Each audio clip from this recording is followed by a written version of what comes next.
Bonjour à tous. Alors pour ceux qui n'ont pas pu faire l'animation, je vous propose la vidéo suivante. Donc l'objectif est de voir quels sont les produits qui sont formés lors de la réaction chimique entre le fer et l'acide chlorhydrique. Dans un premier temps, on se propose de connaître la composition de l'acide chlorhydrique.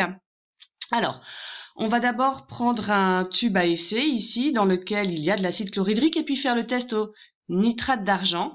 Alors le test au nitrate d'argent, je vous rappelle qu'il sert à mettre en évidence la présence des ions chlorure. Si les ions chlorure sont présents, alors on aura un précipité blanc qui noircit à la lumière. Allons-y.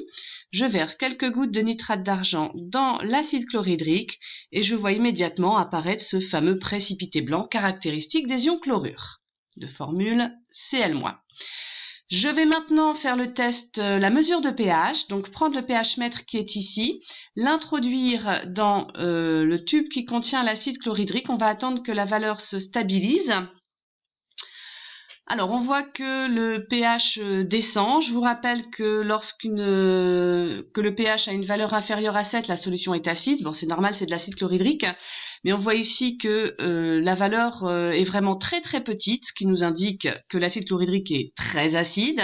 Et on sait qu'une solution est acide parce qu'elle contient majoritairement des ions hydrogène de formule H+. Donc, conclusion, l'acide chlorhydrique contient majoritairement deux ions, les ions chlorure de formule Cl- et les ions hydrogène de formule H+. Alors, on va maintenant mettre en contact le fer et l'acide chlorhydrique. Alors, on voit qu'il y a ici, donc l'acide chlorhydrique et la laine de fer qui est ici, il y a un dégagement gazeux qui s'opère, donc il y a formation d'un gaz, apparition d'un nouveau gaz. Alors, on connaît plusieurs tests pour identifier les gaz. Le test qu'on va utiliser ici est le test à la flamme.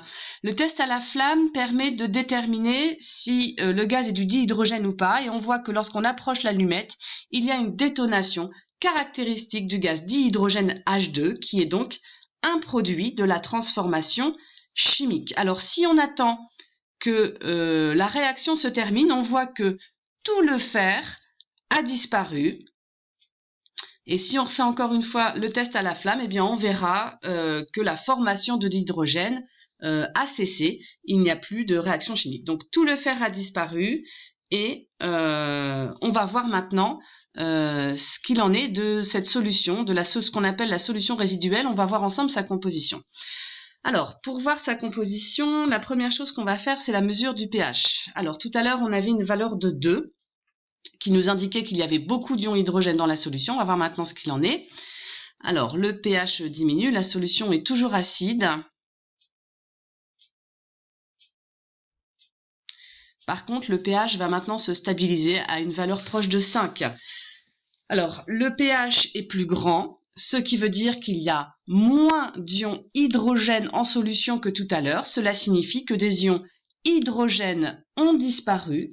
Les ions hydrogène sont des réactifs de la transformation chimique au même titre que le fer. Maintenant, on va faire le test à la soude. Alors, le test à la soude, pour rappel, il sert à mettre en évidence les ions métalliques. Allons-y. Je verse quelques gouttes de soude dans cette solution résiduelle. On observe rapidement la formation d'un précipité verdâtre, caractéristique des ions Fer2 de formule Fe2+. Ces ions Fer2 sont donc apparus au cours de la transformation chimique. Ce sont des produits. Je vais terminer avec le test au nitrate d'argent. Alors, qui sert, comme tout à l'heure, à mettre en évidence les ions chlorure. J'en verse quelques gouttes. Et là, on constate assez rapidement qu'il se forme un précipité blanc caractéristique des ions chlorure. Ces ions chlorure étaient déjà présents au départ dans l'acide chlorhydrique. Ils ne sont ni apparus et non ni disparus. Ce sont ce qu'on appelle des ions spectateurs. Ils n'ont joué aucun rôle dans la transformation chimique.